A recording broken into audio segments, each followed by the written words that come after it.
Primero empiezo saludándolos. En la mañana de hoy, dos personas de Ecocostas hicieron una muy cortita presentación sobre el trabajo nuestro en Galápagos, y en la tarde nos traemos un poquitito de trabajo en el continente. Esta presentación no se refiere directamente al trabajo de Ecocostas, aunque toca algunos aspectos. Bien, y son más bien aspectos de tipo político al principio, conceptual. La primera cosa es que vale la pena diferenciar la construcción del riesgo de la gestión del riesgo. El riesgo se construye en diferentes escalas, nos han explicado los técnicos con enorme profundidad de qué manera factores globales inciden en los territorios y generan riesgos en los territorios. Si nosotros dijéramos que estos riesgos globales pueden ser manejados desde los territorios, estaríamos haciendo una información que excede las posibilidades. Porque hay cosas, hay juego global en el tema del riesgo y no todo se resuelve dentro de las canchas locales.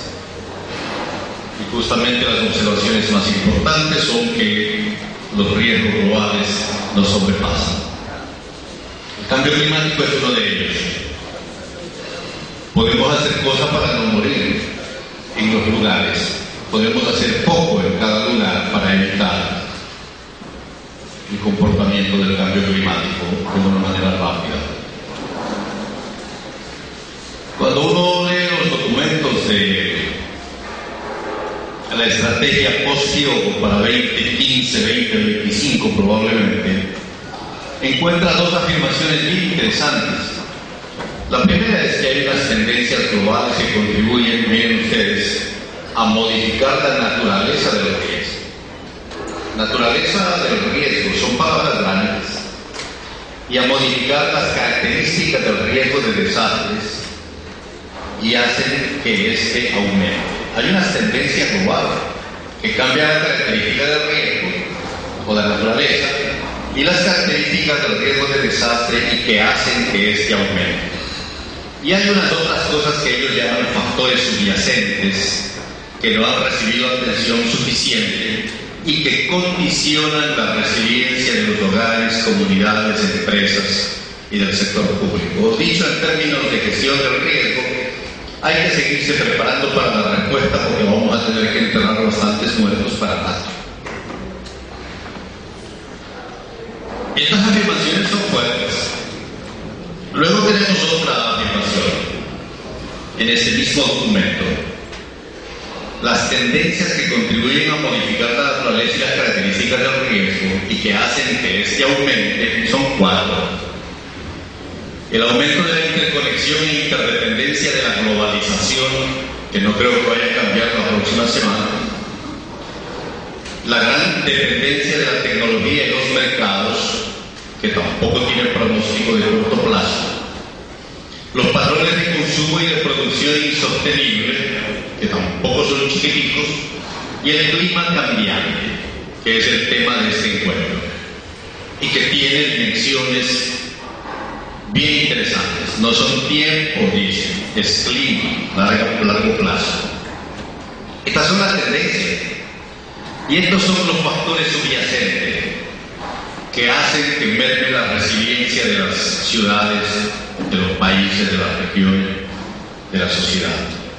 Y son desarrollo económico desigual, gestión deficiente del desarrollo urbano, gobernanza participativa frágil, mala ejecución de las medidas, etc. Y al último, en azul, cambio y variabilidad climáticos. Interesante que nuestro proyecto ADMICO toca los temas de cambio y que el cambio está tanto en las tendencias de largo plazo cuanto en los factores subyacentes que dañan la resiliencia de las comunidades. Y más interesante que esto lo diga el documento de estrategias para gestión del riesgo para el periodo post-Kyoto. Ahí está un gráfico horrible que muestra, ya no lo hablo de esto, será apenas un minuto, que muestra de qué manera el cambio climático es fuente de desastres y corresponde a la barra verde. Uno puede ver cómo la barra verde, asociada a desastres hidrometeorológicos, es la fuente creciente de desastres. Así que cuando se habla de la gestión del riesgo y se espera que la gestión del riesgo haga milagros, bueno, pues uno tiene mucha fe. Este es el caso de Ecuador. Y se ve qué pasó cuando tuvimos el niño en nuestro país. Y en vez de que el PIB creciera en los porcentajes azules, decreció en los porcentajes rojos. Es bien interesante porque cuando uno habla del comportamiento del PIB, no solamente está diciendo cuánto daño directo hubo, sino cuánto se perdió en el año siguiente en la capacidad de producir bienes y servicios. Estamos hablando, por lo tanto, de cuánto se enfermó la economía y cuánto tiempo demoró el país en recuperarse. Esto es un poco para decir que la gestión de riesgos probablemente es la cosa más rentable si la hiciéramos bien, porque evitaríamos estas pérdidas. La conclusión de los ministros de gestión de riesgos fue que hace falta mejorar la gobernanza del riesgo, y para mejorarla propusieron 3 acciones. Mejorar la autoridad política y la coherencia de las políticas, porque parece que autoridades políticas tenemos, pero que las políticas no siempre son muy coherentes entre un nivel y otro, y entre un territorio y otro. Y la segunda cosa es descentralizar paso a paso y después desarrollar compromisos y alianzas. Y ahí es que llega ADMICO hace 3 años e intenta hacer el trabajo que estamos contando hoy y mañana. Y donde hemos entrado es en el caso de Ecuador, a trabajar en este gráfico que ya vieron en la mañana. Y lo que tenemos en Ecuador básicamente es, entrando en mi país, una serie de eventos adversos donde uno puede ver las líneas azules de los primeros meses. En la base está enero hasta diciembre. Y esas líneas azules son inundación. Y cuando las aguas se van, llega el fuego. Y son las líneas rojas desde julio. De manera que nosotros tenemos suficiente trabajo cuando hay mucha agua y suficiente trabajo cuando no hay agua, por fuego y por sequías. Y las dos cosas están asociadas al clima. En el año 2012 pedimos ayuda a Brasil para que nos envíen unos aviones para apagar el fuego. Llegaron los brasileños y después llegó el aguacero. Nunca se supo cuál de los dos fue más efectivo, pero el fuego se apagó. Agradecimos muchísimo a Brasil. Sin ellos no habríamos salido del terrible problema que enfrentábamos. Esto es lo que se propone ADMICO en el caso de Ecuador, igual que en el resto de países. Promover procesos de adaptación y mitigación en ciudades costeras en situación de vulnerabilidad. Y entonces hemos trabajado efectivamente con autoridades y funcionarios locales y regionales. Es bien interesante que la persona que pasó en la mañana aquí, Glenda, Grace Hunda, yo tengo una muy reconocida fama de olvidar los nombres y acabo de ganarme otro testimonio. Grace Hunda fue gobernadora en la provincia de Galápagos.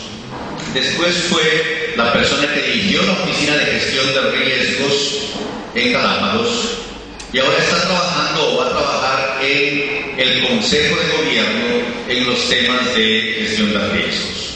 La persona que estuvo con ella, Francisco Coronel, es el jefe de planificación del gobierno municipal en Galápagos. Y están en funciones. Cuando Grace no ha estado trabajando para los gobiernos, ha estado trabajando para costas. Así que la continuidad que se ha conseguido en esas islas, en estos temas, es muy alta. Y no tiene que ver en la continuidad de las personas, sino que tiene que ver en la continuidad de las políticas, de las ideas, de las herramientas. Porque estamos trabajando para instalar dentro de los gobiernos unas normativas y unas capacidades que operen en el gobierno y más allá de su cambio electoral. La persona que hablará en la tarde se llama Miguel Camino. Él es un profesor de universidad y hace un tiempo fue asesor del alcalde, que ha vuelto a reelegirse en un periodo más tarde, y ahora es otra vez asesor de ese mismo alcalde, y por un tiempo fue director provincial de la oficina de riesgos en Manaví, lugar del continente en donde está el otro sitio de trabajo de Copas. Es otro testimonio de qué manera hemos trabajado en el resultado 1. Autoridades y funcionarios locales y regionales han incorporado, etcétera, etcétera. Y están en eso. No es un tema para el cual trabajan en el corto plazo por una consultoría, es casi que un tema de su vida que los acompaña de largo tiempo. Este es el resultado 2. Sociedad civil organizada de ciudades costeras ha implementado acciones de adaptación. En Galápagos tuvimos que formar un comité de gestión de riesgos, porque no había. Y tuvimos que ayudar a Francisco a activar su comité cantonal de gestión de riesgos. El primero es un comité de ciudadanos y autoridades. El segundo es el primero es barrial, de sociedad civil. El segundo es del gobierno municipal. Y por el éxito de lo que se trabajó en esa isla a nivel de municipio, el gobierno de toda la provincia de Galápagos se hizo eco de estas actividades. Y es una cosa linda, pero el técnico que ayudó al gobierno municipal a hacer este trabajo ahora está en Chile ayudando a Calusi y a su organización y al municipio de Navidad también a hacer el mismo trabajo. En el caso del continente, el profesor Camilo tomó sus estudiantes de arquitectura para armar un programa de ordenamiento de la población en la cual trabajamos e incorporamos inteligencia e información de esa universidad. Y estoy en el resultado 3, que tiene que ver con planificar el desarrollo. En el caso de Galápagos, lo que se hizo alimentó el plan de ordenamiento y desarrollo del municipio. ¿Ya lo aprobaron o todavía está a la espera de aprobación? Muy pronto. Eso. Y entonces cuando eso se apruebe, ese plan pasa a ser una herramienta de gobierno local. Y no está este proyecto de artículo generando un producto de consultoría, sino que está generando herramientas de gobierno, que una vez que se incorporan son reglas del juego para el trabajo en el territorio. Este es el resultado 4 y este es el resultado 5. Tanto en el continente como en las islas hemos estado trabajando en contextos de áreas protegidas y tratando de vincular los procesos locales con los procesos de estas áreas protegidas. Y no es fácil. En mi experiencia es mucho más fácil manejar temas vinculados con animales que con los hombres. Y entonces es un tema muy complejo. Y los técnicos ayudan mucho y dificultan mucho, dependiendo de la actitud con la que encaren los diferentes asuntos. Yo soy un bicho que viene de ciencias humanas, así que tengo un poquitico una formación distinta. Hemos trabajado mucho en el resultado 5 y aquí hay una muestra afuera de los productos que hemos generado durante estos años. Y todos han sido generados desde los gobiernos, el gobierno parroquial o el gobierno municipal o el consejo de gobierno u otros niveles de gobierno. Las lecciones que hemos sacado son estas. Hemos trabajado mucho en generar conocimiento local con la gente local, desde los expertos locales, y hemos logrado un poco que ese conocimiento generado se use. El punto es que el conocimiento es un bien, pero si no se lo usa, no sirve. Y la necesidad es de usarlo, porque eso es lo que hace la diferencia. La capacidad de usar lo que se sabe, no la cantidad de cosas que se saben.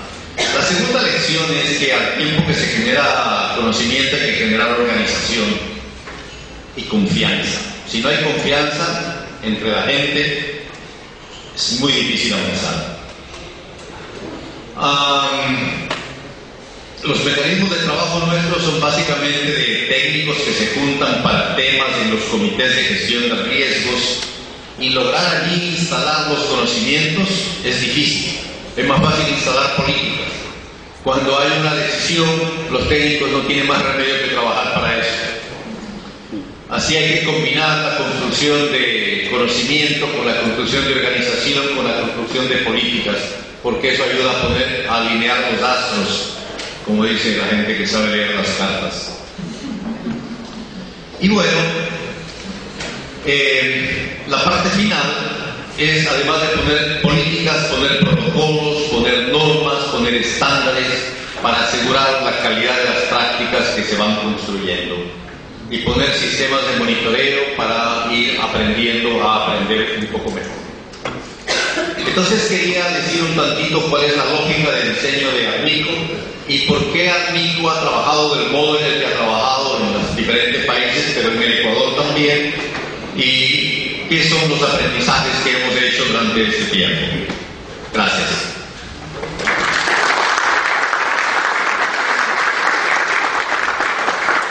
Tenemos que dar también, aparte de lo valioso de la exposición, es la rigurosidad del tiempo desde un punto de vista.